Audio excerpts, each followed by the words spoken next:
The Alliance for Charitable Reform is a project of the Philanthropy Roundtable that educates legislators and policymakers about the central role of private giving in American life and the importance of protecting philanthropic freedom. Hello, my name is Marques Chavez. I'm the Communications Director for the Alliance for Charitable Reform. I'm joined today by Robert Sharpe, President of the Sharpe Group. Mr. Sharpe is a noted author and speaker and has more than 30 years of fund development and consulting experience. So, Mr. Sharpe, I appreciate you taking a few minutes to join me. Thank you, Marcus. Let me go ahead and start off with my first question. I want to ask about donor motivation. What actually motivates donors to give, and what role do federal policies or even local policies play in that motivation? Well, I think the answer to that depends to a large extent on individual donors. Different people give for different reasons, but I would say that given the history of civilization in general, every society has had a charitable philanthropic component to it over time, especially when you're talking democracies like ancient Rome and Greece, where they had developed very sophisticated, Aristotle wrote treatises on why people give back 2,000 years ago. So whatever the reasons, they're extensive and they go back all through civilization. I think today the role of government, both federal and local, in this area is to provide services that I think people by consensus agree are things that should be provided through taxation and spending from government, whether it's infrastructure, roads, police, courts, whatever that may be. And then to provide as neutral a playing field as possible for those people who want to step in and voluntarily vote with dollars and affect change in society and provide things that would not necessarily be governmental in nature. Now, you've explained that our current tax system recognizes that donated funds should not be treated as income. Could you explain a little bit more about that concept and why it's important? Yes, I think the place to start here is with a look back in history to the beginnings of the charitable deduction, which would take us back to 1917. At the time, Congress had acted to raise taxes, partially to pay for World War I and other public needs, and with the higher taxes came the realization from a number of commentators and members of Congress that they realized that in effect they were taxing dollars in many cases on the margin that would have been used to support charitable and philanthropic activities that Congress deemed at the time to be vitally important to the well-being of society. So they made the decision to allow people to take a portion of their income, accept it from the definition of income, and use that for philanthropic purposes, so as to avoid having to tax those dollars and have them make those gifts in after-tax dollars. And that has been one of the primary underlying rationales for the charitable deduction since that time. It was not intended at the time to be an incentive for charitable giving. That was not the idea behind the deduction. The idea was to not inadvertently create a disincentive to giving by making people have to make gifts from after-tax income, which is money that they were not going to enjoy themselves. Every dollar that a person earns, it's either taxed, it's spent, it's saved, or given away.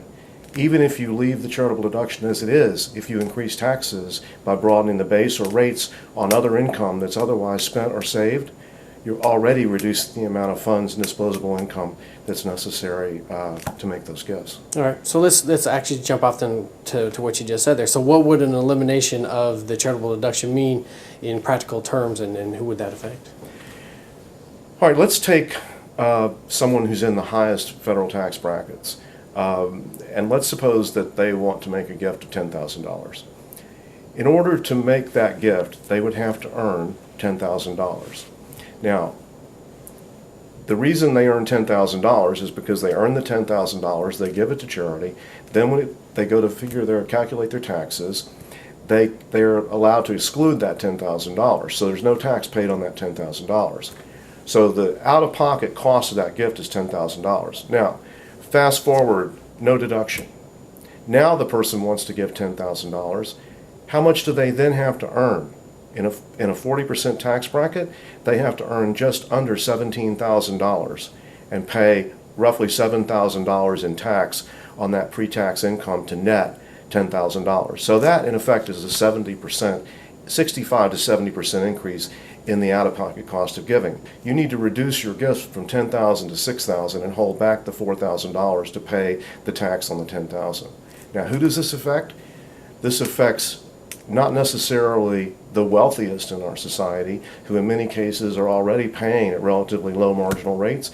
It affects the people that are higher income working people, $200,000 income. That's a nursing supervisor and a police captain in New York City. That's the wealthy. So, and that group of people, since 2007, people in the $100,000 to $500,000 income range who would be most affected here. According to the IRS, that's the only income range that has actually slightly increased their giving since the crash in 2008. All the other income levels above and below are still down significantly. So this would go right at the core of higher income individuals who are making these gifts. So along that line, would the proposal of a cap at 28%, how would that affect giving now, and does that affect the same people that you just described? Well, it would affect the same people. It would just be what would amount to a partial revocation of the deduction or elimination of it.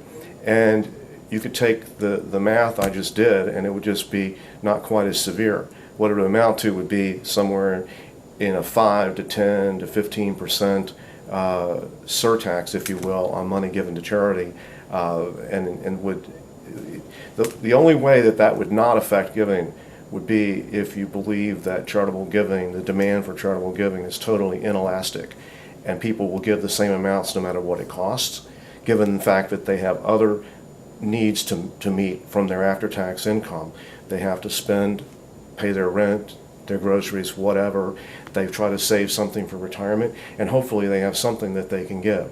If you increase the tax on everything else and then put a surtax or a sales tax, if you will, on amounts given to charity, then it's anyone's guess what the impact of that will be in reality.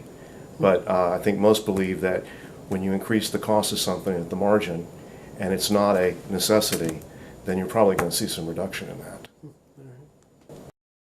If you would like to learn more, you can visit our website at acreform.com. You can also find us on Facebook at facebook.com/Alliance for Charitable Reform, and we're also on Twitter. Our handle is @ACReform.